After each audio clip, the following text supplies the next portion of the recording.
Bago ko simulan ang kwentong ito, lubos lang akong nagpapasalamat sa mga hindi nakakalimot mag-subscribe.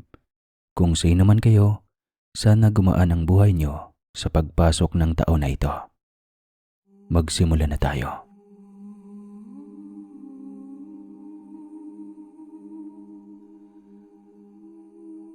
Tuwing buwan ng Hulyo, isa na talagang tradisyon sa Bohol ang pagdiriwang ng piyesta ng Sandugo. Ang Sandugo ay nangangahulugang isang dugo na simbolo ng pagkakaibigan at alyansa sa pagitan ng mga sinaunang Boholano at ng mga Kastilang dumating sa kanilang pulo noong panahon ni Miguel Lopez de Legazpi. At isa ang aming pamilya sa mga patuloy na nagpapaalala sa kasunduan na iyon. Palaging may isa sa aming angkan na nakikilahok sa Sandugo upang ipakita sa mga tao, dayo man o lokal, ang eksaktong nangyari sa pesta na patuloy naming ipinagdiriwang. Naalala ko pa nung bata pa ako, talagang sabik na sabik akong magbinata at tumanda para makasali sa piyestang iyon. Para ako naman ang kuhanan ng dugo. Sobrang hanga ako sa mga tito, kuya, at kahit sa mismong tatay ko na nakikilahok doon. Talagang hindi ako makapaghintay na dumating ang araw na ako naman ang makasali. Sobrang saya talaga ng piyesta na ito. Talagang hindi ka mababagot dahil napakaraming pwedeng puntahan at gawin. Pinaka nasasabik ako kapag naroroon na ang paligsahan ng kagandahan at sino ang mananalong reyna. Lagi rin kasi ang mga kalahok ay ang mga ate at pinsan ko. Sa aming angkan, halos palaging may nananalo. Kaya mas lalo akong kinaganahan habang lumalaki ako. Naalala ko pa yung amoy ng pagkain sa paligid ng mga lutong bahay. Matamis na kakanin at ang sariwang hangin mula sa dagat na halong sigawan at tawanan ng mga tao. At tuwing bisperas ng hapon, napakaingay na ng mga bahay. Hindi lang sa tugtog, kundi dahil sa mga iwik ng baboy. Tuwing nakikita ko ang mga mas matanda sa amin na sumasali sa Sandugo, naisip ko kung gaano kasaya kapag ako na ang nasa gitna ng eksena. Ang bawat patak ng dugo na kanilang ipinapakita ay simbolo ng tapang at pagkakaisa, at sa batang isip ko noon, iyon ang pinakamasarap na panoorin. Parang yun na lang ang pangarap ko. Subalit kabaliktaran naman iyon sa kaibigan kong si Titoy. Hindi ko ba alam sa kanya? Lagi siyang natatakot sa dugo at kung ano-ano mga kwento ang sinasabi niya. Pero lagi ko naman siyang sinusuportahan kapag ako ang isasalang sa eksena. Nakita mo ba yung nangyari kanina sa sandugan? Ano bang ginawa ng tito mo at ng lalaki? Nakakatakot talaga. Naghahalo ang dugo nila, pagkatapos ay iinumin pa nila. Nakakadiri. Hindi ko talaga nakita ang sarili ko na ganyan. Idyara. Ay nako Toy, masyado lang talaga mahina ang loob mo. Ano ka ba naman? Mabuti na lang talaga at hindi kabilang ang angka ninyo sa mga gumagawa ng sandugo taon-taon eh. Kasi kung ikaw naman ang isasalang doon, baka tatakbo ka pang umiiyak.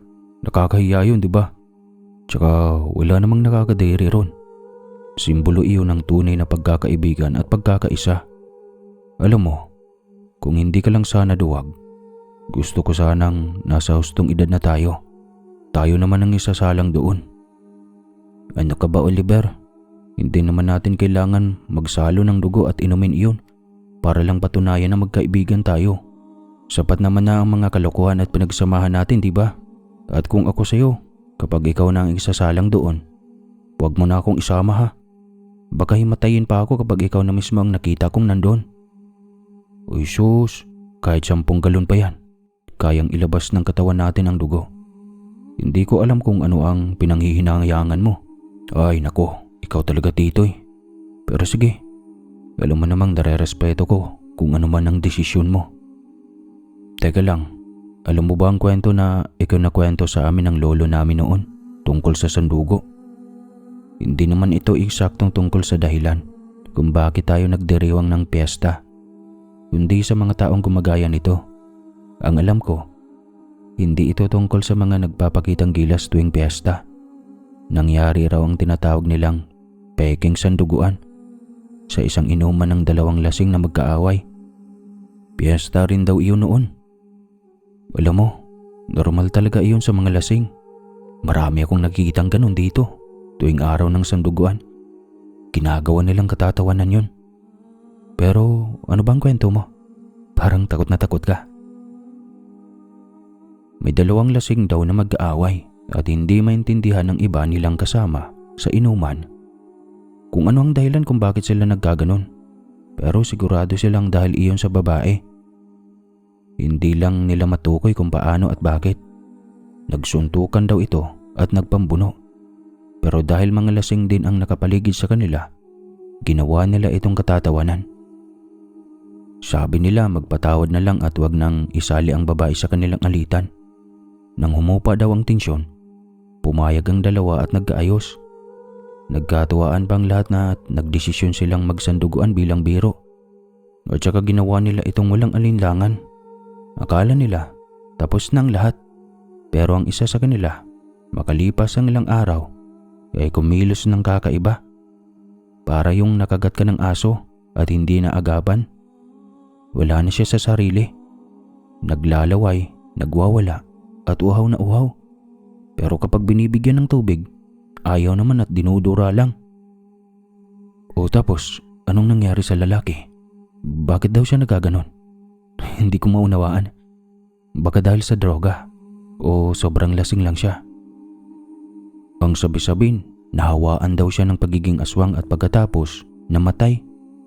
Hindi ko alam ang iba pang detalye. Pero tinakot kami ni Lolo. Sabi niya, huwag kaming makikisali sa mga nagsasanduguan. Baka may mahawaan na naman at magwala doon at madamay kami. Pero siguro, doon din talaga galing ang takot ko. Hindi kasi nawawala sa isipan kong nangyari sa kanya eh. Kaya siguro ganito ako. Kaya ikaw, mag-ingat ka, Oliver. Siguraduhin mo kung sino ang makakatapat mo sa sanduguan kapag ikaw na ang isasalang dun. Kakilala mo lang dapat. At taga dito lang sa baryo natin para maiwasan ang ganong pangyayari. Ano? Aswang? Narinig ko na yan. Paulit-ulit na yan dito sa atin eh. Pero hindi ko pa nararanasan. Posible ba yun yung hawa-hawa? Paano naman mangyari pag ganun? Tsaka, sa pagkonektado ng sanduguan, anong rason? Siyempre, dugo yun, di ba? Parang nakakahawang sakit. Isipin mo nga, laway lang, pwede ka nang mahawa eh. Ano pa kaya kung iinumin mo yung dugo ng mga aswang? Hindi naman na naulit. Tignan mo saan ka namin. Wala namang nangyaring ganun, di ba?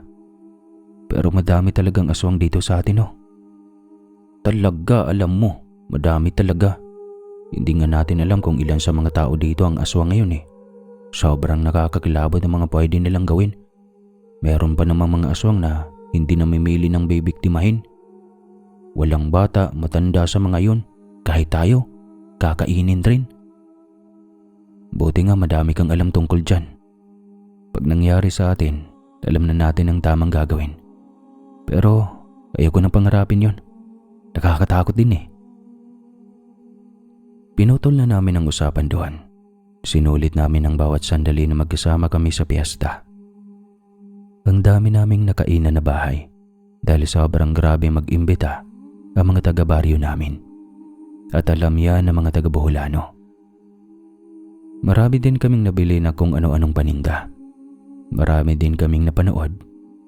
Kinahaponan, naghiwalay na kami ni Titoy. Kanya-kanyang uwi na sa bahay. Siyempre ang naabutan ko sa bahay, inuman ng angka namin. Lamang kasi sa amin ng mga lalaki. Siyempre, naupo ako doon. Kampante naman ng mga magulang ko na matuto akong mag-inom sa edad na 16. Basta pamilya ang kasama at hindi barkada. Medyo nakainom na ang mga tito ko noon. At ang kumausap sa akin ay bigla ay si Tito Omar, ang nakasalang kanina sa sanduguan. Nagulat pa ko noon kasi hindi naman ako laging napapansin ng tito ko na yon. Kumbaga, hindi ko siya kasundo, kagaya ng ibang mga kapatid ng tatay ko. Kaya sobrang naging interesado ako sa mga sasabihin niya. Oliver, sa susunod na taon, 17 ka na. Pwede ka nang isalang sa piyesta. Gusto mo na ba? Kitang-kita ko kung gaano ka-interesado taon-taon. At saka rinig ko yung isang sityo na mga di namin kasundo ng mga tito mo, pati papa mo. Isasalang nila sa susunod na taon sa sanduguan yung binata doon na kaedad mo lang. Gusto mo bang sumalang para mabawasan naman ang mga kaalyado ng pamilya natin? Talaga po, tito. Sasalang na ako. Gustong gusto ko na. Ano po bang naging problema ng mga taga-sityo na yon? Bakit hindi ninyo nakasundo na?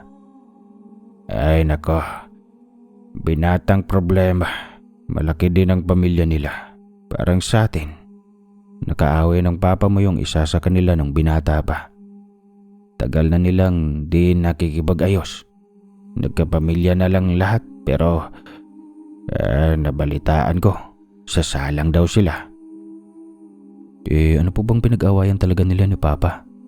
Malala po ba? Ba't umabot ang ilang taon na hindi sila nakipagsanduguan?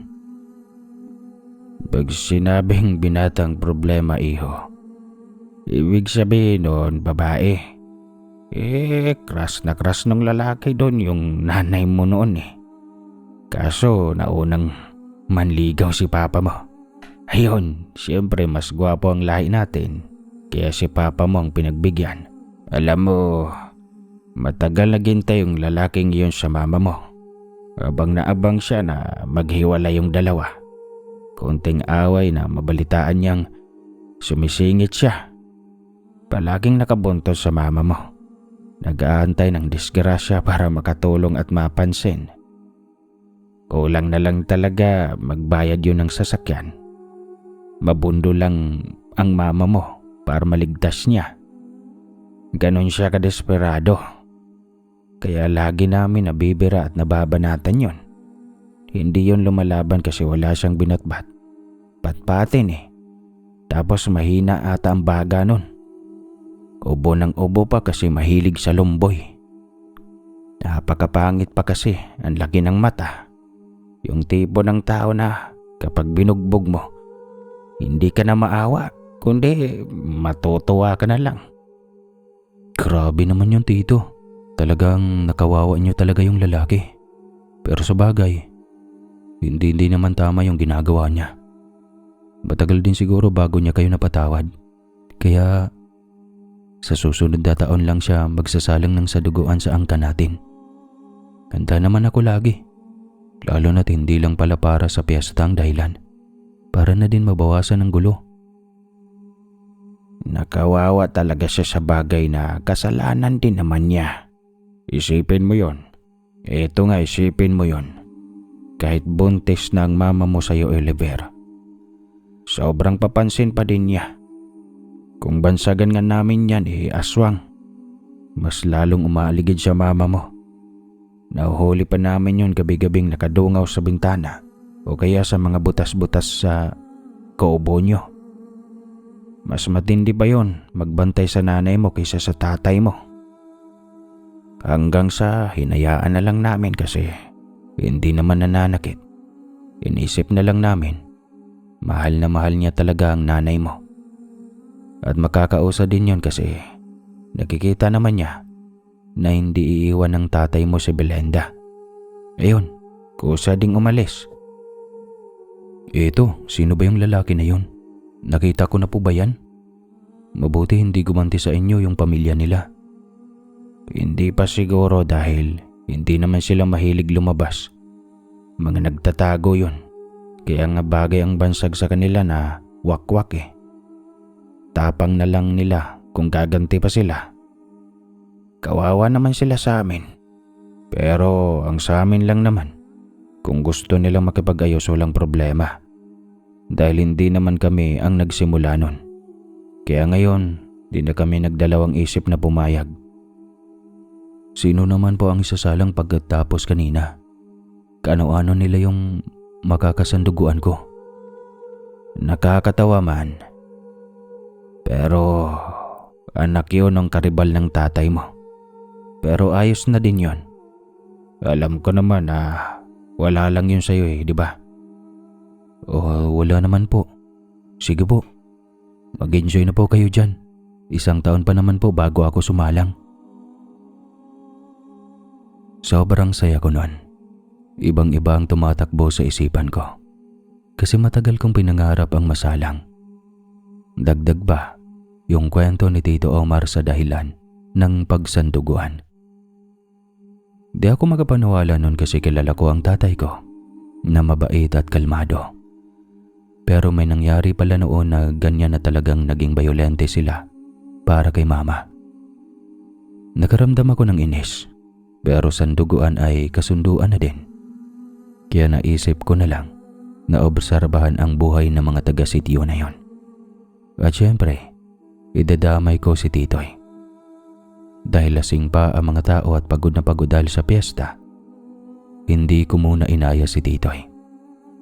Pinag-isipan ko muna ang mga pwede naming gawin papunta sa sityong iyon. Hindi kasi mawala sa isip ko ang mga nangyari. Minsan gusto ko pang lapitan si mama para magtanong.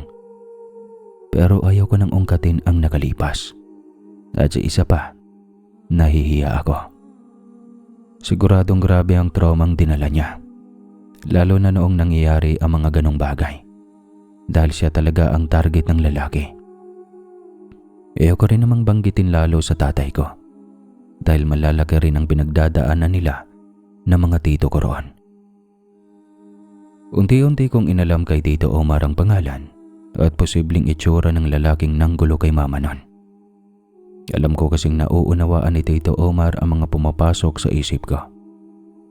Kaya sinagot niya ako at ibinigay ang lahat ng impormasyong maaari kong makuha. At syempre, hindi ko muna ito dinaretso kay Titoy dahil sobrang nervyoso pa siya noon. Hindi ang ibig mong sabihin, gusto mong mangyari ay puntahan natin ang sityo at obserbahan mo ng pamilya na makakasanduguan mo sa susunod na taon?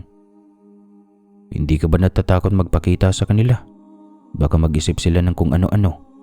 Lalo na't malalalim ang nagawa ng pamilya ninyo sa lalaking nagkagusto sa nanay mo noon. Bakit naman ako matatakot? Kaya nga sila mismo ang nagsabi na magkikipagkasundo na sila sa susunod na taon sa pamamagitan ng sanduguan sa amin. Kung hindi pa nila napapatawad ang isa't isa, tignan mo naman. Tumanda na akong ganito. Tagal na nun, di ba? Ano ba naman ang magbigay na lang ng espasyo sa isa't isa at kalimutan ng nakaraan? Di ba? Wala naman siguro masama kung dumaan tayo sa sityo nila. Abad naman, Oliver. Siyempre, kanya-kanya ang batas ng bawat sityo. Malay mo, ang sityo nila ay parang sityo ninyo rin. Lahat sila ay magkakamag-anak lang din doon. Tsaka syempre, hindi rin nila gugustuhin makita kang palakad-lakad na para bang may ibinagmamalaki ka sa kanila. Na parang pinapamukha mo na sila ang nagpakumbaba sa inyo kahit kayo ang namuro sa lalaki noon. Lalo na't 1 taon pa ang aantayin natin bago kayo magsanduguan. Ibig sabihin, hindi pa kayo tuluyang nagkakasundo. Malay mo, kaya lang nila nasabi iyon kasi ngayon pa lang sila nagsisimulang magpatawad. Sa inyo naman ang galing, Oliver. Matagal na panahon na yon. Sa tagal na ng panahon na lumipas, bakit ngayon lang sila makikipagkasundo? O siya, sige na nga, Titoy. Samahan mo na lang ako na sumilip doon lang. Huwag na tayong magpahalata. Alamin na lang natin kung may pwede ba tayong bilhan para hindi halatang pumunta lang tayo roon para maglakad. Baka may mga pagkaing paninda doon, bibili tayo. At saka ililibre pa kita. Gusto ko talagang masilip ang sityo nila. Ngayon ko lang kasi iyon narinig at hindi pa talaga ako nakakapunta roon dahil masyadong tago. Kung hindi pa nabanggit ni Tito Omar, hindi ko nga malalaman na may sityo palang ganun sa baryo natin. Sige na, yan na lang ang pagkausap ko sa'yo. Silipin mo na muna. Ay nako. O siya, sige na nga. Balita ko, may mga tinda doong tinapay na bukayo ang palaman eh. Siguro, uminom na tayo para maging presko naman ang pakiramdam ng utak mo. Kailan ba tayo pupunta? Basta, huwag ka nang magtanong-tanong sa mga tao doon ha. Bilang respeto na lang, lalo na't kilala kayo ng pamilya mo. Pag nandun na tayo, bibili na lang tayo kung anong mabibili natin. Mag-aantay, tapos aalis na. Hindi natin iyon iinumin o kakainin. Kung ano man ang mabili natin. O sige, bukas ng umaga, pagpunta natin doon, bibili tayo. Siyempre, kapag tumubo sila, matulungan din natin iyon. Kumbaga, pambawi na lang sa nagawa ng mga tito at papa ko sa kanila. Ewan ko sa iyo, Oliver. Basta nagsabi na ako. Nasa sayo na yon kung makikinig ka sa akin o hindi. Ay, nako talaga. Hindi ko talaga maintindihan ang punto mo bakit gusto mo pang pumunta doon eh. Di ba nga, gusto ko lang silang makita. Hindi naman sa gusto ko silang makilala. Hindi rin ito tungkol sa sanduguan o sa nagawa ng tatay at mga tito ko sa kanya. O sa lalaking nasaktan nila para kay mama.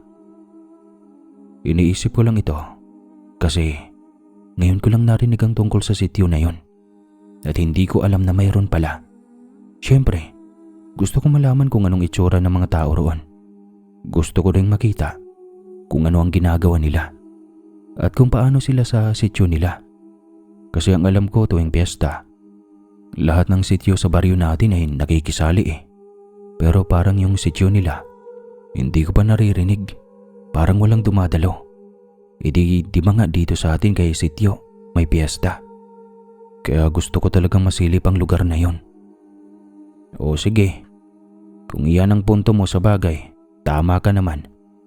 Hindi ko rin malalaman ang tungkol sa sityo na iyon kung hindi iyon napasama sa kwento ng lolo ko. Alam mo ba, may kwento kung bakit parang hinahayaan ng mga taga roon na patubuin ang mga puno at halaman para matakpan ang sityo nila. Medyo mahaba nga lang. Makikinig ka ba, Oliver? Baka naman magikab-hikab ka dyan.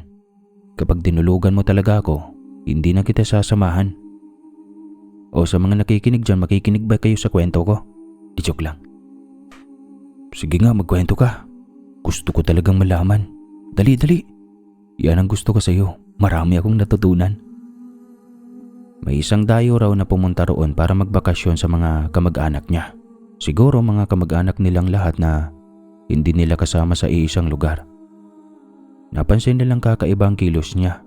Ang sabi raw, may hinihiram siya pero hindi nila lubos na maunawaan kung ano. Ang sigurado lang, nagdadasal daw siya sa kakaibang wika at sa kakaibang santo. Nag-eksena ang kamag-anak nilang iyon, talagang nagsisigaw. Siyempre, dahil sa lakas ng palahaw, naalarma ang mga taga rito o kabilang sityo. Kaya sinilip nilang sityo na yun, pero wala naman silang nakita. Gayunman, may naaamoy silang sobrang sangsang, parang amoy ng karne na matagal nang nabubulok. At dahil sa kahihiyan, at dahil na rin ayaw nilang ipaliwanag ang kanilang mga sarili, pinili na lang nilang manahimik at hindi gaanong lumabas para maiwasan ang mga tanong at mga tingin ng mga tao. Yun lang naman, wala namang nakakatakot, di ba Oliver? Sobrang wardo talaga ng mga tao dyan oh. Sana naman unti-unti nang pumapasok sa kukote mo ang dahilan kung bakit gusto kong pumunta doon. Siguradong uuwi tayo ng maraming tanong at kwento sa isa't isa kapag nangyari iyon. Hindi na rin ako makapagantay na uminom ka ng buko at kakain ng botse ba yun? Sige na, uuwi na ako. Kita na lang tayo bukas. Sige, marami pa rin naman akong gagawin at magpapahinga pa ako. Ingat ka kaibigan. Wala naman kasi kaming naging usapan ni Titoy na hindi niya ako nasarmonan. Sobrang ganda kasi ng impluensya niya sa akin. Kahit mali ako, hindi niya ako hinahayaan dahil magkaibigan kami. Kaya kahit alam kong maraming beses niya akong kokontrahin at maraming bagay siyang hindi papayagang gawin ko, siya pa rin talaga ang naisip kong isama papunta sa sityo na iyon. Alam ko kasing hindi ako maliligaw ng landas kapag si Titoy ang kasama ko. Kinabukasan, hindi na ako mapakali. Gusto kong ipagmalaki sa mga tito na nakapunta ko roon. Pero ewan, parang natitigilan ako. Kaya naghintay na lang ako ng tamang oras na pwede na kaming magkita ni Titoy. Nilibang ko na lang ang sarili ko sa pag-iisip kung paano ko nakikita ang sarili ko sa susunod na taon kapag ako naman ang makikipagsanduguan. Maya-maya lang nakita ko na si Titoy. Kaagad ko siyang sininyasan na maglakad na. Siyempre, sumunod lang ako sa kanya. Limitado ang naging pag-uusap namin noon. Hindi ko nga alam kung bakit. Halos hindi talaga kami nagsasalita. Sinusundan ko lang siya dahil sigurado akong alam niya kung saan papunta ang sityong iyon. Lahat ng nadadaanan namin ay pamilyar sa akin. Wala akong nakikitang kakaibang direksyon. Malapit lang sa plaza kung saan ginaganap ang sanduguan. May isang maliit na pasilyo na doon kami dumadaan.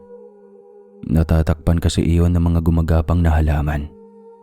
Doon kami pumasok. Siguro mga 5 minuto pa bago namin nakita ang mga simpleng kabahayan. Sabi na lang niya, naroon na raw kami. Sobrang luntian ng sityo. Halatang malulusog ang mga halaman at mga pananim. Kahit saan ka tumingin, may mga puno ng buko. Marami ring tao roon. Parang normal lang ang lahat. Kaya napahinga ako ng maluwag. Kaagad naman naming hinanap ang tindahan ng Boko Diyos at yung mga iba pang paninda. Bumili kami at umupo sa tabi ng tindahan. Nagmamasid lang kami sa paligid. Hanggang sa masipat namin ang isang bahay na may nagaganap na inuman. Malaking pamilya siguro iyon kasi maraming kalalakihan at mukhang magkakasundo naman sila. Hindi naman namin sinasadya pero narinig namin ang usapan nila. Pumantig talaga sa tenga namin ang salitang sanduguan, lalo na nang banggitin ng isang lalaki ang pangalan ng binatang isasalang. Kaya naman napatingin ako sa direksyon ng binatang iyon. Base kasi sa kwento ni Tito Omar, parang mahina ang tatay nito. Pero hindi ko inasahan ang itsura ng anak niya. Sobrang tapang ng dating. May kakaiba at magandang tikas ng tindig. Alam niyong hindi siya basta-basta. Halatang hindi naman nagkakalayo ang edad naming dalawa. Pero mas mukha siyang mas matikas kumpara sa akin. Alam niyo yung pakiramdam na parang may kurot sa dibdib. Yung kiliting ka ba?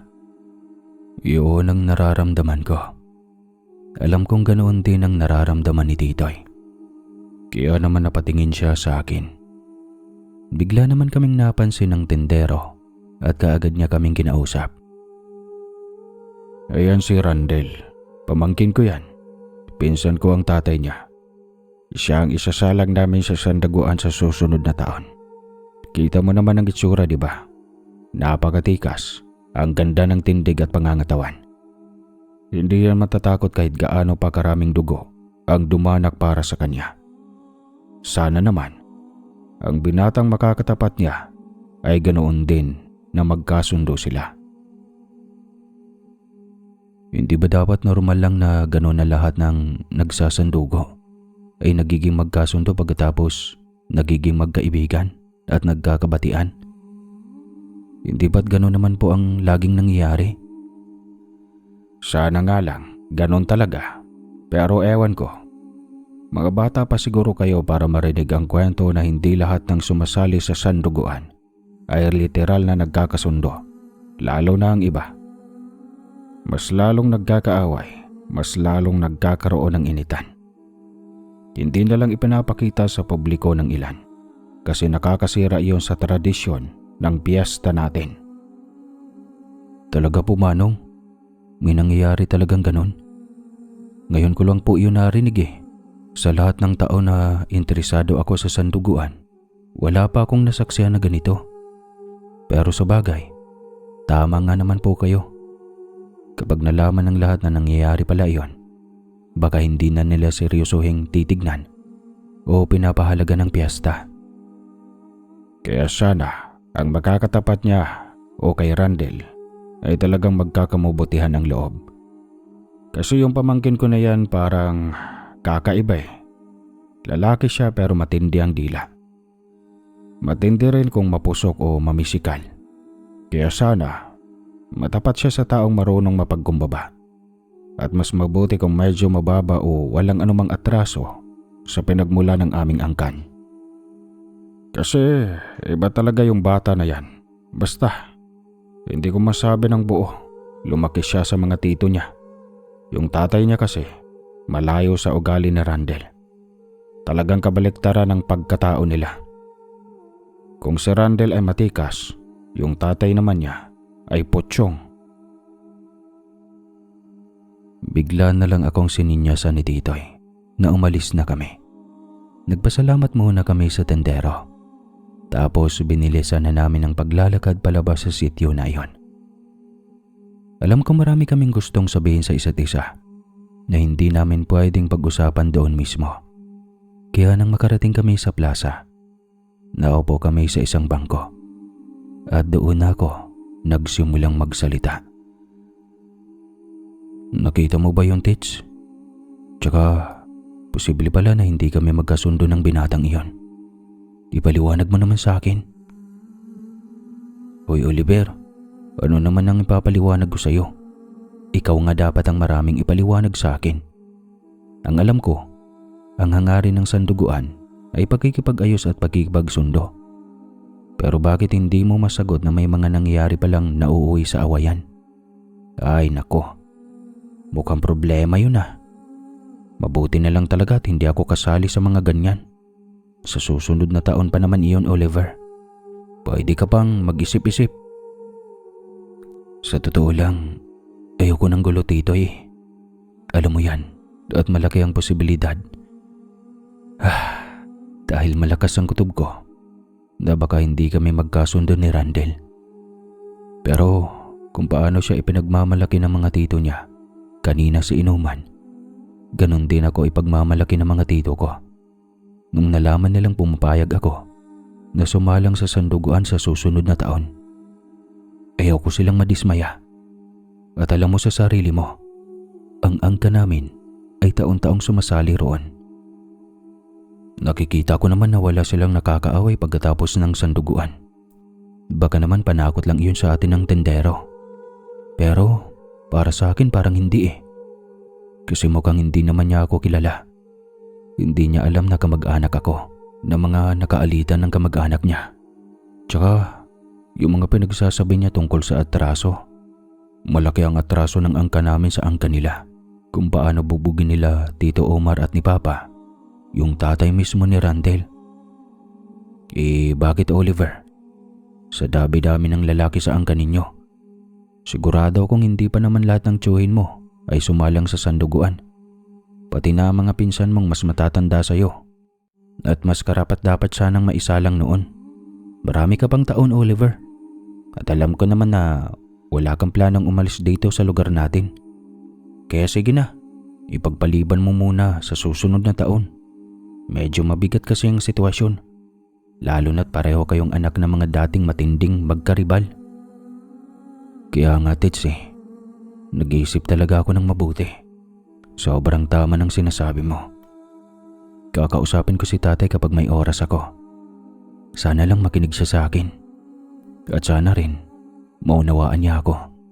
At hindi niya ako ikahiya pagkatapos. Kasi sigurado akong hindi basta-basta ang mangyayari. Malakas ang pakiramdam ko na wala talagang balak na makipagkasundo sa akin si Randel. Hindi naman dahil natatakot ako sa kanya, kundi iniisip ko rin ang kaligtasan ng buong pamilya ko.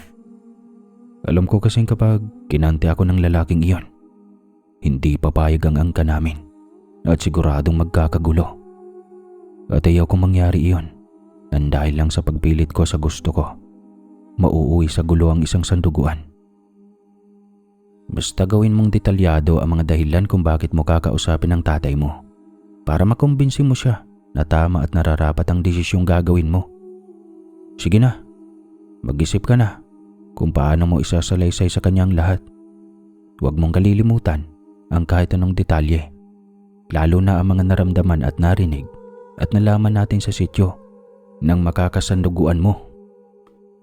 Naghiwalay na kami ni Titoy.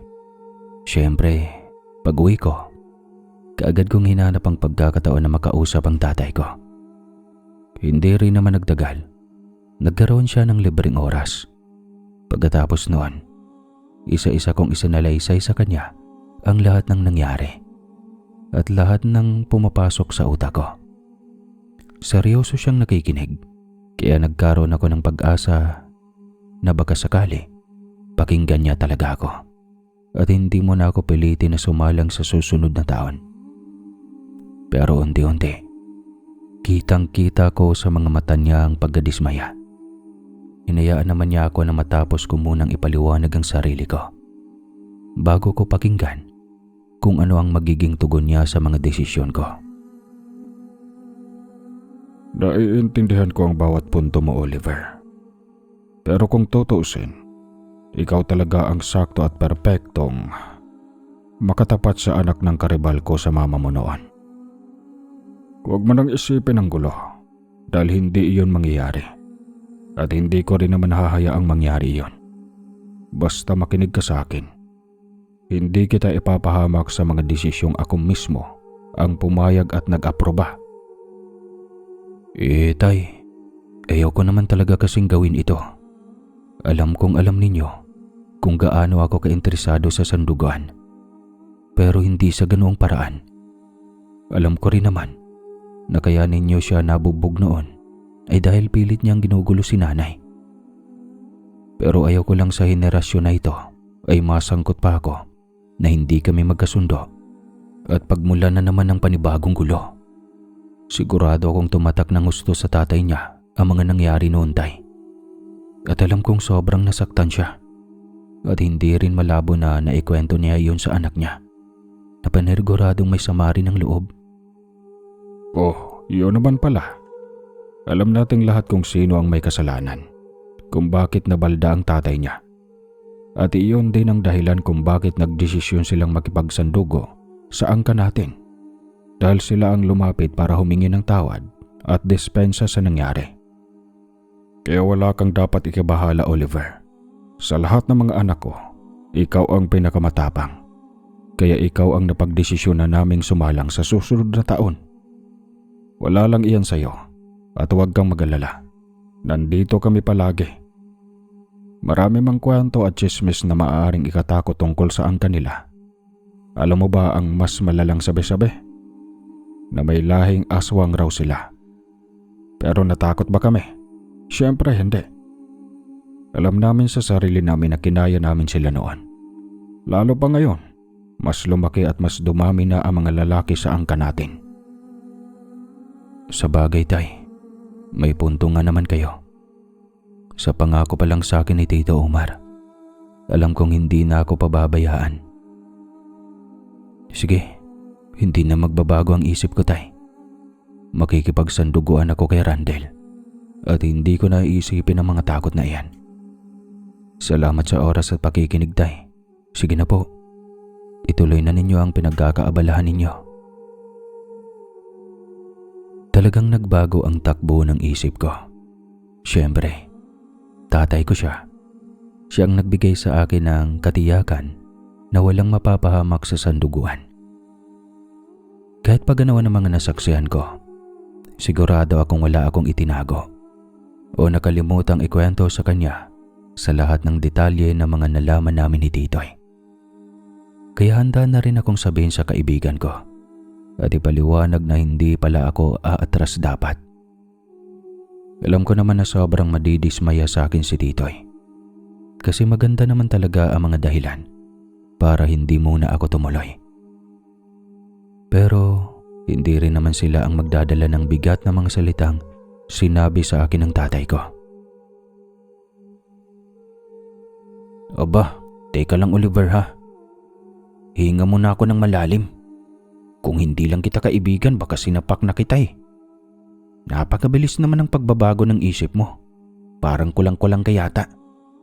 Hindi mo naman yata pinaunawan ng maayos sa tatay mo ang pinakapunto mo rito. At isa pa, sinabi rin sa iyo na may lahi raw silang aswang. Pero bakit parang hindi ka kinakabahan na makipagsanduguan doon? Nakalimutan mo na ba ang ikinakwento ko sa iyo? Bakit? Ayos lang naman, di ba? Binigyan niya naman ako ng katiyakan na sila na ang bahala sa akin kung may mangyaring kakaiba. Totoo naman iyon. Tsaka wala naman talagang napatunayan na totoo ang mga ganong kwento, di ba? Sabi nga ni tatay, hindi naman iyon sigurado. Tutuloy ako, Titoy. Pasensya ka na. Pero hindi pa naman bukas iyon. May panahon pa. Ang gagawin na lang muna natin bago dumating ang araw na yon ay maghintay at pag-isipan pa rin ang lahat. Tsaka matagal pa naman. Tsaka ako nang gagawa ng pinal na desisyon kapag mas malinaw ng lahat. Alam mo, Ber, bahala ka na talaga. Ikaw na ang gumawa ng lahat ng yan para sa sarili mo. Nandito lang naman ako palagi, alam mo yan. Paulit-ulit na lang tayo. Sana hindi ka pumalpak sa pagkakataong ito. Ayoko ring isipin mo na kinukontra ko ang opinyon ng tatay mo. Alam kong sobrang sama ng loob ni Titoy sa akin.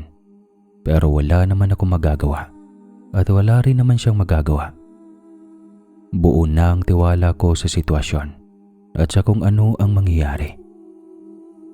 Muli ring nanumbalik sa akin ang pakiramdam na gusto ko talagang sumalang sa sanduguan. Kaya hindi ko na masyadong iniisip ang mga sitwasyong hindi ko naman kayang kontrolin sa noon. Lalo na't hindi ko pa alam kung ano ang siguradong mangyayari. Bumalik ako sa normal kong pamumuhay. Sinantabi ko muna ang usapin ng sanduguan dahil malayo-layo pa naman iyon. Pumasok ako sa eskwela at pag-uwi. Nagtatrabaho ako sa labas doon sa pwesto kung saan nagtitinda ang mga kamag-anak namin. Nagtitinda kami ng mga tinapay, kalamay at bibingka. Hanggang sa unti-unti kong napansin na madalas ko nang nakikita si Randel. Hindi ko alam kung kailan iyon nagsimula. Basta biglaan na lang. Kung tutuusin, sigurado akong hindi ko pa siya nakikita kahit minsan noon.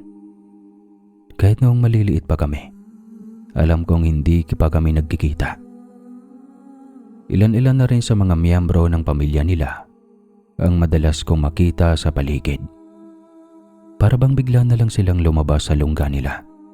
Maging ang mga tao ay napapatanong kung taga-roon ba sila sa baryo namin. Halos walang nakakakilala sa kanila dahil dati lagi silang nagtatago.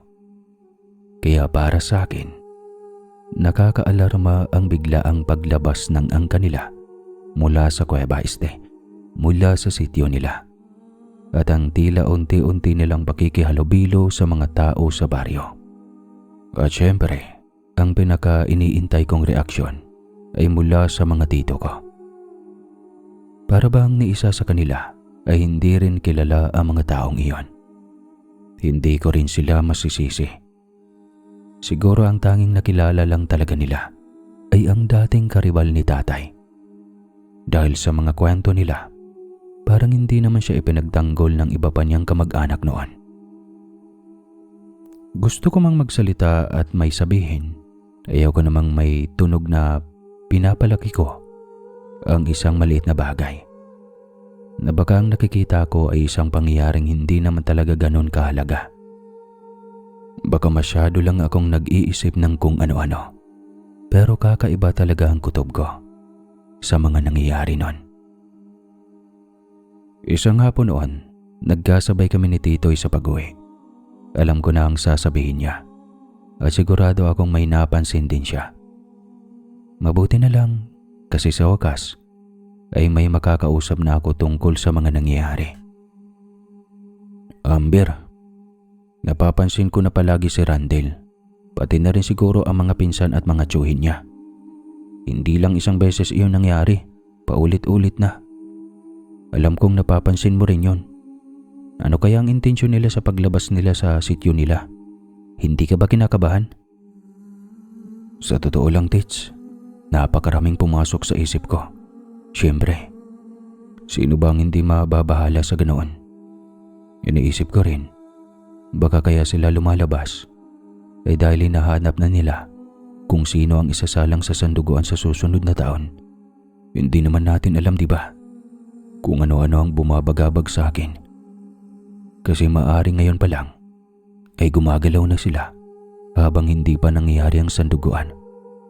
Baka ngayon pa lang sila bumabawi. Kung pareho tayo nang iniisip, mas mabuti. Pero ito na lang para sa akin, Ber. Ngayon sila maaring gumanti. Sabi mo nga, matagal silang nanahimik, ibig sabihin, matagal na ring naiipon ang galit nila. Posibleng kaya sa susunod na taon pa sila papasok sa sanduguan ay dahil may balak mo na silang bumawi ngayong taon. Delikado iyon. At kung sakali, kaya kitang ilayo o iwasan kung tatargetin kayo ng pamilya nila. Kasi malaking gulo ang kahinatnan niyan. Pareho pang malalaki ang angka ninyo. Ay nako. Ayoko na sanang mag-isip ng kung ano-ano. Pero sigurado ako magiging problema talaga ito. Ano kaya? Kung bago pa man ang magsanduguan, makipagkasundo na ako kay Randel. Paano kaya kung ako na mismo makipag-usap sa kanya na ako na ang maunang magsabi? Sa tingin mo ba, makakagaan iyon ng sitwasyon?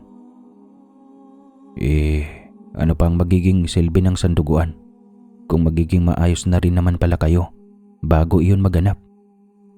Alam kong kinakabahan ka, kaya nag-iiba ng takbo ng isip mo. Kung ako sa'yo, magmerienda na lang muna tayo at huwag na muna nating pag-usapan ang mga ganyang bagay. Marami pa tayong kailangang asikusuhin sa eskwela. Nagmerienda kami ni Titoy at kumain ng banana Q sa gilid. Kung saan-saan na napunta ang usapan namin, pati sa mga bagay na nakakatawa. Hanggang sa bigla na lang lumapit sa amin si Randel. Gulat na gulat ako noon. Ganoon din si Titoy. Pero hindi namin ipinakita ang emosyon na nararamdaman namin. Kaya tinitigan namin siya at inahantay kung may sasabihin siya. Ikaw ba si Oliver? Narinig ko na ikaw ang makikipagsanduguan sa akin sa susunod na taon. Mukha ka namang maayos. Wala ka namang atraso sa akin, di ba?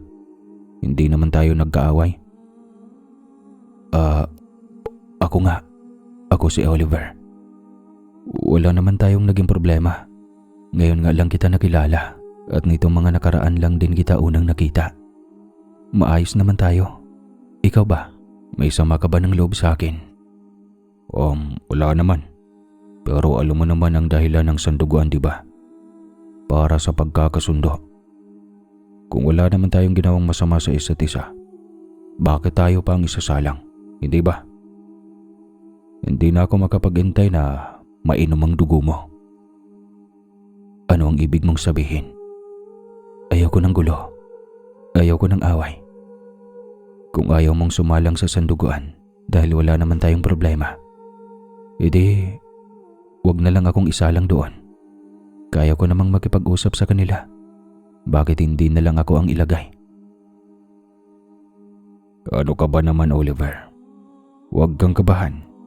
Hindi naman tayo gagawa ng sarili nating gulo. Sigurado akong umiinom ka rin. Bakit hindi ka makipag-inuman sa akin sa susunod na Sabado? Dito na lang tayo magkita. Susunduin kita. Sigurado akong magsasaya tayong dalawa. Oo naman, Randel. Umiinom ako. At sige, makikipag-inuman ako sa susunod na Sabado. Dito na lang kita aantayin. Ibibigay ko sa iyo ang tiwala ko na walang mangyayaring hindi maganda. Sige. Mag-ingat ka. Nakangising tumalikod si Randel at naglakad palayo na natatawa pa. Kakaiba ang kanyang ngisi. Nakita ko kung paano siya nakihalo sa mga kalalakihang kasama niya. At sabay-sabay silang ngumiti. Oo, nakakakaba. Pero kung tatanggihan ko iyon at hindi ako sisipot, magiging kahiya-hiya naman ako, di ba? Ano ka ba? Bakit ba parang nagiging tuta ka sa harap ni Randel? Ha? Pwede ka namang makipag-usap nang hindi ka mukhang kawawa at takot na takot. At hindi rin mukhang nagmamalaki ka. Talaga namang pumapayag ka namang makikipag-inuman sa kanya. Bakit nakakalimot ka? Hindi ako nakalimot at hindi rin ako nagiging duwag. Hindi ko lang talaga alam kung ano ang magiging reaksyon ko. Basta, may kakaibang kilabot akong nararamdaman kapag nasa paligid ko si Randel. Nakakatakot talaga. Ayaw kong umabot ito sa mga tao sa amin. Mangako ka sa akin, Titoy, na hindi nila ito malalaman. At huwag kang mag-alala. Hindi ko naman ipapahamak ang sarili ko. Aayawan ko na lang ito, Oliver. Wala na talaga akong masasabi. Kasi alam mo naman kung ano ang punto ng usapan natin mula pa noong una tungkol sa piyesta sa lahat ng naranasan, nakita at nangyari sa atin. Bahala ka na lang siguro. Biglang tumalikod si Titoy sa akin noon. Hindi kami nag-uusap ng ilang araw. Talagang wala siyang ibinigay na paramdam. Kapag nakikita niya ako, halatang umiiwas siya. Di siya tumitingin sa akin. Wala naman ako magagawa doon. Kahit ilang beses niya akong kontrahin, desidido talaga ako makipagkasundo kay Randel. Kasi ayaw ko ng gulo. Gusto ko talagang pumunta sa inuman kung saan niya ako inaya. Hanggang sa sumapit na ang Sabadong napag-usapan namin. Nakatayo ako sa lugar kung saan kami unang nag-usap ni Randel. Hindi naman nagtagal ay dumating siya. Kasama ang mga kalalakihang kasama niya noon. Umakbay siya sa akin at sabay kaming naglakad papunta sa direksyon ng sityo nila. May ikinukwento siya sa akin tungkol sa kung ano-ano. Pero hindi ko iyon masyadong naiintindihan dahil para bang wala ako sa sarili. Basta ang alam ko, naririnig ko ang boses niya. Nang makarating kami sa sityo, sigurado akong tapat mismo ng bahay nila kami pumwesto. Tanghaling tapat noon at napakainit. Nagulat pa ako nang bigla nilang ilapag ang isang galon ng tuba. Hindi ako umiinom na ganon. Hindi ako sanay, lalo na kapag mapait. Hindi rin naman iyon ang iniinom ng mga kamag-anak namin tuwing may selebrasyon. Pero dahil nandoon na ako at ayaw kong ipahiya ang sarili ko o baka pagdudahan pa nila ako, ay hindi na lang ako umimik. Tinanggap ko na lang ang bawat basong inaabot nila sa akin habang umiikot ang inuman at ang mga kwentuhan. Kumusta na pala ang tatay mo, Oliver? Pati ang nanay mo, kumusta na ang pamumuhay ninyo ngayon? Maayos ba ang kalagayan ninyo? Mukhang wala naman kayong problema. Wala naman. Maayos naman kami. Bakit mo naman natanong? At saka, kumusta rin kayo ng mga magulang mo? Mabuti ka pa. Kaya mong magsabi na maayos ang lahat ng hindi nagkukunwari. Sigurado akong naririnig mo na ang kwento, di ba? Mabuti pa kayo. Masaya. Pero ako, hindi. At wala rin akong masasabing mga magulang dahil ang tatay ko lang ang meron ako. Wala akong nanay, Oliver. Bakit naman? Anong nangyari sa kanila ng tatay mo? At anong kwento ba ang ibig mong sabihin?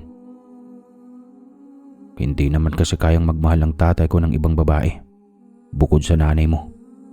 Kaya kahit nabuntis niya ang nanay ko, hindi niya kayang panindigan ang babae na yon. Kaya iniwan niya. Siyempre, hindi pumayag ang nanay ko. At sa sobrang galit ng tatay ko dahil ayaw niyang mapunta sa ibang babae, pinatay niya ang nanay ko. Ang ganda ng kwento, di ba?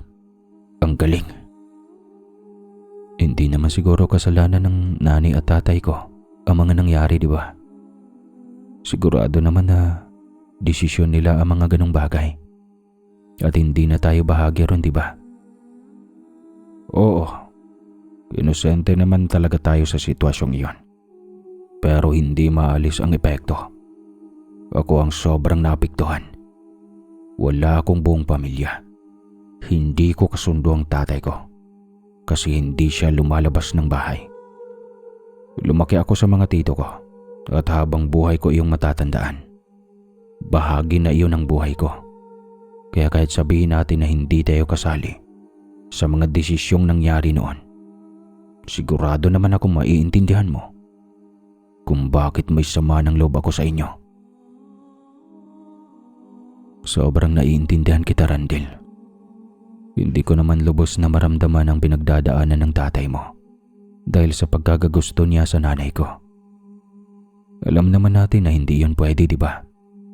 Kasi ang pinili ni nanay, ang tatay ko. Pero kung kinakailangan kong humingi ng 1,000 paumanin sa iyo, gagawin ko. Alam ko kung gaano kasakit ang mga nangyari, hindi lang sa tatay mo, kundi pati na rin sa iyo. Ngayon ko lang talaga lubos na naunawaan ang pinagdaanan mo. Pasyensya ka na, Randel. Sobrang pasyensya na. At kung gusto mo, pwede ko pang kausapin mismo ang tatay ko para humingi ng tawad kahit sa iyo man lang. Gagawin natin iyon kung makakatulong. Hindi ako papayag na magkapatawaran kung hindi man lang ako nakakaganti. Baka'y nahintay lang natin ang paglipas ng panahon. Pero tapos na yun, Oliver. Sabihin mo na ang mga huli mong salita at ipaparating ko sa pamilya mo. Dahil hindi mo na yun masasabi sa kanila. Tatapusin ka na namin dito mismo. Teka lang, Randel. Huwag naman tayong humantong sa ganyan. Alak lang to. Nakainom lang tayo. Pakiusap. Huwag mo kong saktan. Ayaw ko na sa atin magsimula ang panibagong gulo. Pakiusap, Randel. Hindi naman kailangang humantong sa ganito, Oliver. Basta pumayag ka lang. Makipagsanduguan ka sa akin ngayon na mismo. Ano? Tara. Huwag na tayong magpatumpik-tumpik pa. Sukatan na lang ito ng tapang. At pagkalalaki natin, magsunduguan tayo. Kung yan ang gusto mo, sige. Makikipagsanduguan ako sa iyo ngayon. Basta ipangako mo sa akin na walang mangyayaring masama. Hindi ko kakayanin kung mauulit na naman ang gulong sisira sa pamilya ko. Sa pamilya nating dalawa. Yan ang gusto namin sa iyo, bata. Oo nga, yan ang gusto namin. Matapang ka. Grabe ang naging galawan ng mga magpipinsan nung pumayag ako ng makipagsanduguan sa mismong araw na iyon. Bigla na lang nilang inilabas ang punyal na nakahanda na pala. Nanlaki ang mga mata ko sa takot. Napakalaki nun. Gusto kong tumakbo at muntikan na nga akong magtangka. Pero wala na akong magagawa.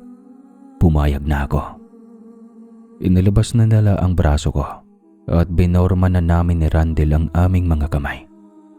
Siyang humawak ng punyal at siya rin ang unang naghiwa. Sa kanya, maliit lang ang hiwa, kaya hindi ako masyadong kinabahan. Pero nang ako na ang hiwaan niya, bigla akong nanghina. Tinitigan niya ako ng may aninong hindi ko maintindihan. At sigurado akong mas malaki ang hiwa ko. Biglang umagos ang maraming dugo at mabilis akong namutla. Ang huli kong natatandaan, umaapaw ang dugo sa braso. Unti-unti nang nawawala ang aking ulirat. Bago tuluyang magdilim ang paningin ko, nakita kong siya lang ang umiinom ng laman ng baso. Pagkatapos noon ay wala na. Madilim na ang lahat para sa akin.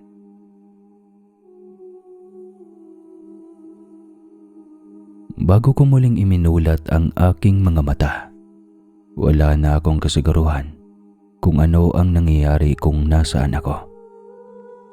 Ang tanging malinaw sa isip ko noon ay kailangan ko nang umuwi. Nakakarinig ako ng mga bulungan at tawanan sa paligid. Ngunit hindi ko ito lubos na maunawaan dahil sa sobrang panghihina ng aking katawan at hilong-hilo ako. Unti-unti kong iminulat ang aking mga mata. Doon ko nakita ang sarili kong nakatali sa isang madilim na bahagi ng isang bahay. Sigurado akong gabi na, base sa huni ng mga kuliglig at sa tawanan ng mga taong halatang nag-iinuman sa malapit. Tinignan ko ang aking kamay. May hiwa ito ng punyal. Halos maiyak ako sa pandidiri at awa sa aking sarili. Wakwak ang aking sugat.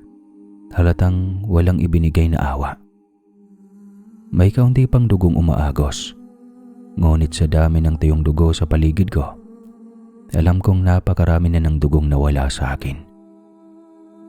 Sinubukan kong magsalita, ngunit wala talagang boses na lumalabas sa bibig ko. Sobrang hina ng katawan ko. Gustuhin ko mang tumakbo at tumakas, alam kong hindi ko iyon kakayanin. Kaya nagsimula na lamang akong magmasid sa paligid. Naghahanap ng paraan kung paano ako makakaalis, kung may pag-asa pa ba. Sinipat ko ang buong bahay. Ramdam na ramdam mo na malungkot ang mga nakatira roon. May kakaibang bigat sa pagkaramdam. Wala si Randel. Wala ring ibang tao. Ngunit nang mapatingin ako sa kaliwa, may isang silid na bumukas ang pinto. Nakita ko ang isang lalaking payat. Sobrang payat at sobrang putla. Nakaupo lamang siya sa gilid ng kama, nakatulala sa pader. Sa hula ko, siya ang tatay ni Randel, ang dating karibal ng tatay ko. Para siyang walang emosyon. Halos hindi tinatamaan ng araw sa sobrang putla niya. Para bang laging may malalim na iniisip. Dilat na dilat ang mga mata niya at halatang matagal na siyang hindi natutulog. Hindi ko sigurado kung alam niya bang nandito ako. Pero alam kong nararamdaman niyang may ibang tao sa bahay niya. Siyempre, sino ba namang hindi? At ako naman, umaasa na kapag nakita niya ako, tutulungan niya ako. Pero paano? Hindi ko nga maigalaw kahit isa sa mga daliri ko. Kahit ang pagbuka ng bibig ko, pahirapan pa. Hanggang sa nanghina na lang ako. Sumuko ang katawan ko at sinandal ko na lang ang sarili ko. Tumitig na lang ako sa kawalan. Tahimik na naghihintay. Umaasang may mangyayaring himala. Hintik na akong bumalik sa pagkakatulog nang makita kong pumasok sa bahay si Randel. Nakangisi siya sa akin. Pagkatapos, bigla siyang lumapit sa direksyon ko. Hinawakan niya ang kamay ko, doon mismo sa bahaging hiniwaan niya ng punyal. Bigla niya iyong piniga. Sumirit ulit ang napakaraming dugo. Hindi ko na alam kung anong lakas ang ginamit ko, pero nakasigaw rin ako, kahit sandali lang, dahil sa sobrang sakit. Nakita kong sinalo niya ang dugo sa isang braso at pilit niya iyong nilagok. Kita sa mukha niya na parabang nasisiyahan siya at sarap na sarap. Doon na tuluyang bumuhos ang takot sa buong katawan ko. Sa sarili ko, alam kong totoo ang lahat ng hinala. Na maaaring may lahi nga silang aswang. Napansin ko ring lumapit ang tatay niya. Pero may halong pagtataka ang itsura ng mukha nito. Ano ang ginagawa mo, Randel? At sinong nagsabi sa iyo na pwede kang magdala ng bisita dito sa bahay? Bakit ba, tay? Hindi ka pa ba masaya? Iyan ang bunga ng pagmamahalan ng babaeng ipinuso mo. At ang lalaking karibal mo. Ayan na siya ngayon. Hindi na siya makakauwi. Uubusin ko na siya ng unti-unti. Alam mo naman, matagal na akong uhaw at matagal na ring nagpipigil. Kaya kung maghintay pa ng sanduguan dahil napakatagal pa nun. Ngayong nandito na siya, bahala na tayo sa gagawin natin. Sino ba naman ang mag-iisip na nandito siya sa lugar natin? Wala, di ba? Itigil mo na ang ginagawa mo, Randel. Hindi kita pinalaking ganyan. Masyado ka nang na-impluensyahan ng mga tito mo. Naintindihan ko ang galit na sinasabi mo. Pero ano ba ang sinabi ko sa'yo? Huwag mong gagawa ng masama ang kapwa-tao mo. Baka mawala ka sa sarili mo. Wala akong pakialam kung anak siya ng kung sinong nakaalitan ko noon. Basta tigilan mo ang ginagawa mo sa loob ng bahay ko. Oo, sige tay. Kung ganon, ilalabas ko na lang siya sa bahay mo. Dahil hindi mo na ako mapipigilan. Kung hindi lang nabuntis ng nanay niya, kung hindi lang pinagbuntis siya ng nanay niya, baka may pag-asa pa kayo. Kung ako sana ang naging bunga ng pagmamahalan ninyo, may nanay pa sana ako. Hindi sana ako napagkaitan. Hindi sana ako lumaki nang may ama nga, pero parang wala rin. Sisiguraduhin kong pagbabayaran ng tatay niya ang lahat ng nangyari sa akin, tay. Kung may gagawin kang masama sa batang iyan, isipin mo na lang ang kalagayan ng mga taong nandito sa sityo. Darating at darating ang panahon na lalabas ang lahat ng ginawa mo. Kung gusto mong gumawa ng gulo, magpapansin at ipagmalaki ang tapang na hindi ko alam kung saan mo kinuha. Gawin mo. Pero wag na wag mo akong idadamay. At wag na wag kang lalapit sa akin kapag dumating ang oras ng pananagutan. Anak pa rin kita, Randel. Pero sobra na ang ibinibigay mong pasakit sa akin. Kitang-kita ko kung paano sumama ang loob at uminit ang ulo ni Randel. Namula ang kanyang mga mata at unti-unting nagbago ang itsura ng mukha niya. Siya pa rin naman siya, pero may kakaiba na. Mas nakakatakot. Alam kong handa siyang sumuway at lumaban sa ama niya noon. Habang ang ama naman niya ay nananatiling walang emosyon, walang takot, at parang walang masyadong reaksyon. Sa isang iglap, hindi ko inasahan na bigla siyang kumilos palayo sa direksyon ng ama niya at dumiretso sa akin. Inatake niya ako. Sunod-sunod ang mga sapak na tumama sa akin. Napakalakas. Hindi ko maintindihan kung bakit ganon siya kalakas. Sa kabila ng edad ko at sa laki ng katawan ni Randel, wala akong nagawa. Hindi ko man lang maitaas ang mga kamay ko para ipagtanggol ang sarili ko. Wala akong laban. Sobrang hina ko. Sa puntong iyon, tinanggap ko na lang na kung oras ko na talaga.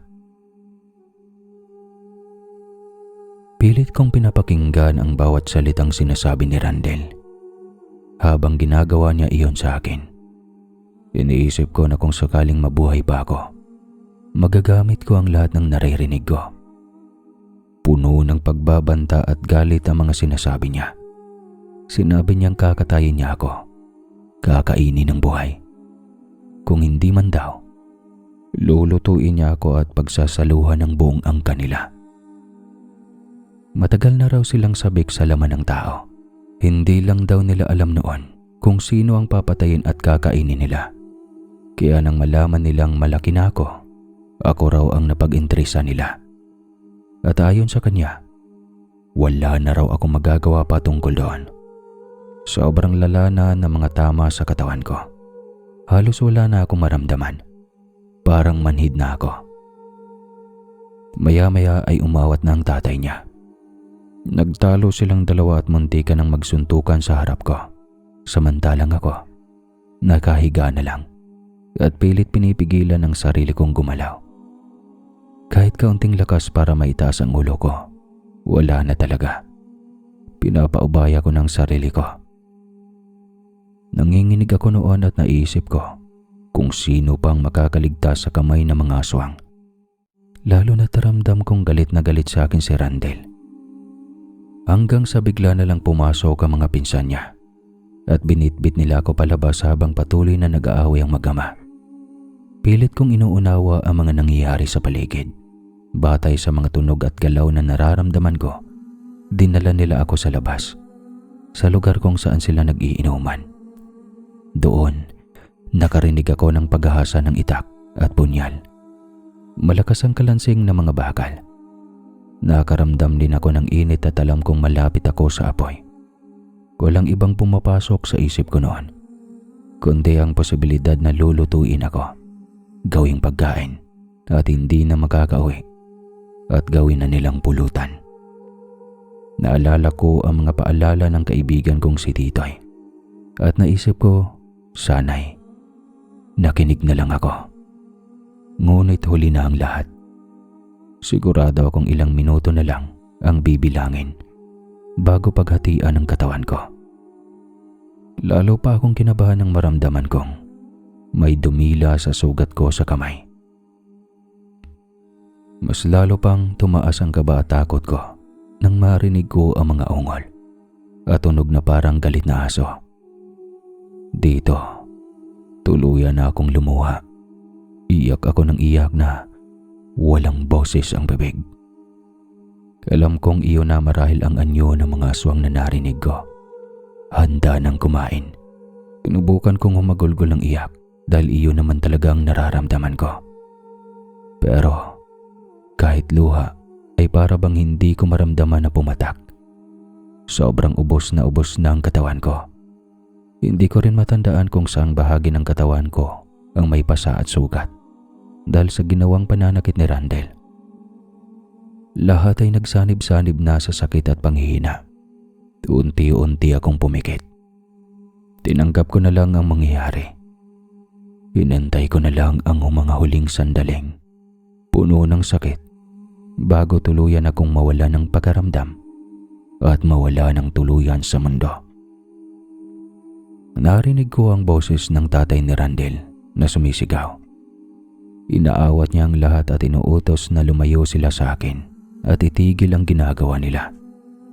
Hindi ko maunawaan kung bakit ganawan ang naging reaksyon niya. Kung tutuusin, siya ang may karapatang magalit at siya rin ang may dahilan para udyukan ang anak niya na patayin ako. Dahil ako ang itinuturing nilang ugat ng paghihirap at sama ng loob na dinadala nila sa buong pamilya nila. Ngunit sa hindi inaasahan, biglang natahimik ang paligid. Nagulat ako dahil tila natakot ang mga taong nasa paligid ko sa isang lalaking payat at halatang mahina na parang wala namang kakayahang manakit. Dahil doon, sinubukan ko pang imulat ang aking mga mata. Sa kabila ng panlalabo ng paningin ko, nakita ko ang anyo ng mga aswang sa paligid ko.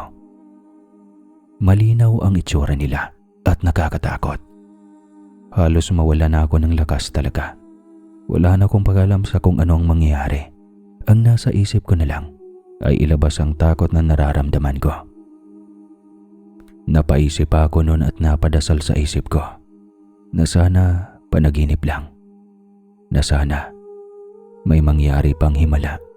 Na sana hindi totoo ang sinabi ni Nora Honor na walang himala. Hanggang sa maya-maya lang, isa-isang naglaho ang mga aswang sa paligid ko. Ang naiwan na lamang ay si Randel, ang tatay niya, at ako na halos wala ng lakas. Nakahandusay sa isang lumang lamesa. Naririnig ko ang pag-uusap nilang mag-ama. Napagdesisyon na ibalik na lamang ako kung saan ako kinuha. Walang imik si Randel. Huminga siya ng malalim at saka tumalikod. Nakita kong kumuha siya ng mga kumot, marahil para takpan ang mga sugat ko. At ganon nga ang ginawa niya. Napatingin lang ako sa kanya, habol ang hininga. Kita ko pa rin ang galit sa mga mata niya at ramdam kong ayaw niya talaga akong iligtas. Para bang napilitan lang siya sa sitwasyon. Hanggang sa hindi nagtagal, nakarinig ako ng malalakas na sigawan. Dumating si Titoy, ang tatay ko, si Tito Omar. Sila ang una kong nakita. At kasunod pala nila ang iba ko pa mga tito at kuya. Galit na galit sila. Sa isang iglap, pinagtutulungan nilang bugbugin ang tatay ni Randel. Sa isip nila, siya ang may gawa ng lahat. Gusto kong umawat at gustong magsalita pero wala na talaga akong lakas. Namamaos na din ako at walang boses.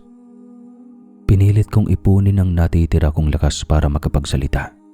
Sumigaw ako, kahit halos wala ng boses. Natigilan nila dahil hindi ang tatay ni Randel ang may kasalanan, kundi si Randel mismo. Kahit galit at bayolente ang pamilya ko, hindi nila kayang sakta ng isang bata. Sa halip, pinagdulungan nila akong buhatin. Bago sila umalis, nag-iwan sila ng banta sa sityong iyon na hindi nila palalagpasin ang nangyari at mananagot ang mga may sala. Base sa nakita ko, talagang takot na takot sila sa angka namin. Hindi ko alam kung bakit, dahil kung tutuusin, mas may kakayahan at mas may lakas silang lumaban kumpara sa amin. Ngunit kitang-kita ko kung paano nagpulasa ng mga tao sa sityo nang marinig nila ang mga boses ng mga tito ko at tatay ko. Sobrang hina ko noon. Umiyak ako nang makita ko si Titoy dahil napatunayan kong tama siya. Wala siyang sinabi na ikapapahama ko. Dinala nila ako sa doktor at agad ginamot ang mga sugat ko. Tinahi ang kamay ko at ilang araw din akong nanatili sa ospital upang makabawi ng lakas. Gayunpaman, hindi naniwala ang mga opisyal ng ospital sa buong nangyari sa akin. Ang nailagay lamang sa ulat ay nabugbog ako at napagtripan. Hindi nila tinanggap ang paliwanag na inatake ako ng mga aswang. Gusto ng nanay ko na magsampa ng kaso. Ganon din ang nais ng ibang bahagi ng pamilya namin. Pero ang hinahanap ng tatay ko at ng mga tito ko sa amin ay ang pagganti. Lahat ng iyon ay nabalitaan ko na lang kay Titoy. Bumalik ang papa mo at ang mga tito mo kinabukasan matapos ka naming makuha mula sa sityong iyon. Galit na galit sila at handang gumanti.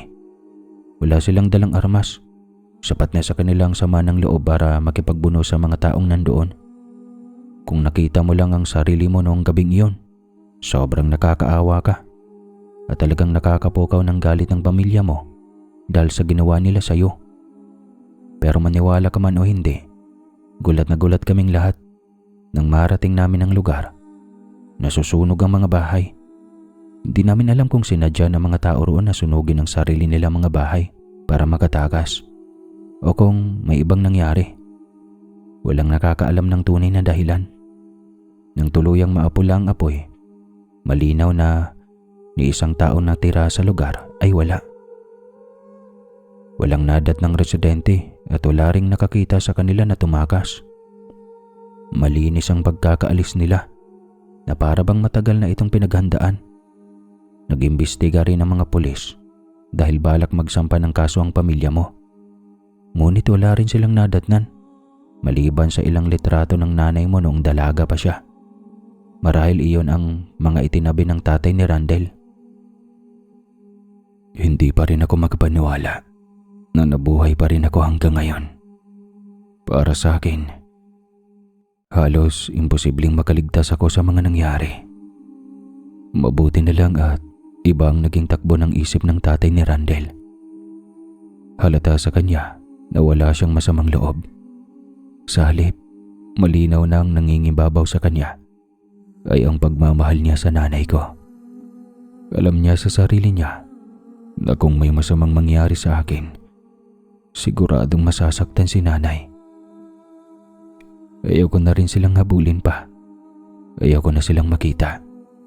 At ayaw ko nang makarinig ng kahit anong balita tungkol sa kanila. Mas maayos na rin siguro na tuluyan na silang nawala sa buhay ko. Tungkol naman sa sanduguan, ayaw ko na talagang sumalang doon kahit kailan. Kahit manood lang, hindi ko na rin kakayanin. Sobra na ang naranasan ko. Mabuti na lang at nandyan ka para gumabay sa akin. Sa susunod talaga, Tets, makikinig na ako sa iyo. Tignan mo, dahil sa pagiging pasaway ko, napahamak pa ako, hindi ba? Tama, makinig ka sa susunod kasi wala namang mawawala. Kung pasaway ka, tignan mo ang nangyari. Muntikan ka nang mawala ng tuluyan. Magpatingin ka rin sa albularyo, baka nahawaan ka ng aswang nila. lalo na't dinilaan nila ang kamay mo. Marami pa tayong prosesong kailangang pagdaanan, Oliver, para masabing maayos ka na. Kaya magpagaling ka muna para makauwi ka na at makabalik sa normal mong buhay. Gusto ko nang gumaling dahil ayaw ko na dito. Ayaw ko nang mag-isa. Ayaw ko na rin paulit-ulit bumabalik sa isipan ko at sa panaginip ko ang mga nangyari noong gabing iyon. Hindi naman ako pinapaniwalaan ng mga nurse at doktor dito kapag nagwawala ako. Ilang araw pang lumipas at nakauwi na ako. Nagpatingin din ako sa albularyo kasama si Titoy. Wala naman akong nakuhang sakit at wala na ring bakas ng aswang sa akin. Sinabi nilang maayos na ako. Hanggang ngayon, hindi pa rin talaga pumapasok sa isip ko kung paano ako nabuhay. Malinaw pa rin sa alaala ko ang mga nangyari at pakiramdam ko ay parang kahapon lang ang gabing iyon. Hindi ko na muling nakita ni isa sa mga taga-sityo na yon, pati ang tindero ng buko at mga tuba, pati ng mga bukayo. Bumalik kami roon minsan at ang nadanatnan na lang ay ang bakas ng abo sa lupa, tanda ng mga bahay at ang kagamitang natupok ng apoy. Tahimik na ang lugar at iba na ang pakiramdam. Tila wala na ang dating bigat at panganib. Mabilis na lumipas ang panahon at muling nalalapit ang piyesta ng Sanduguan. Alam ng buong angkan ko na hindi na ako sasali at ipinakausap ko rin iyon sa kanila. Dahil doon, nagbasya silang iba na lamang ang isagawa. Hindi na rin ako sumama sa panonood dahil hindi ko kaya. Sa halip, gumawa na lang kami ni Titoy ng ibang gawain noong araw ng piyesta. Nawala na ang interes ko sa Sanduguan, maging sa panunood o pagiging bahagi nito. Hanggang sa aking pagtanda, nananatili pa rin sa isipan ko ang mga nangyari. Mga alaalang hindi ko nais balikan kahit kailan. Magbasa hanggang ngayon, nananatiling kilabot ang sityo na iyon. Kahit ngayon na may asawa at mga anak na ako, wala nang muling tumira roon at tuluyan na itong kinain ng kalikasan. Ubos na ang pakialam ko tuwing sasapit ang piyesta ng Sanduguan. Sa bawat pagdating nito, bumabalik sa isip ko ang mga nangyari noon. Lalo na kapag nakakakita ako ng punyal. Kahit ako mismo, ayaw ko na rin itong makita pang muli. At sa tuwing naiisip ko ang lugar na yon, unti-unti mang bumabalik sa isip ko ang mga nangyari. Sa pilitang Sanduguan ay hindi naman ako masyadong kinakabahan. Nawala ang pagkaduwag ko noong nagkaanak ako dahil naging matibay ako sa mga hamon ng buhay. Kaya sa lahat ng mga nakikinig ngayon, huwag basta-basta magtitiwala kapag may nagyayaya ng inuman, lalo na kapag dadalhin ka sa lugar nila at doon kayo mag-iinuman ng gin tamis. Baka ang mangyari, ikaw palang magiging pulutan. Well, isa na namang panibagong kwento ang natapos ngayong araw. Maraming salamat muli sa lahat ng nakikinig. Dito ko natatapusin dahil maingay na ang aso. God bless sa inyo.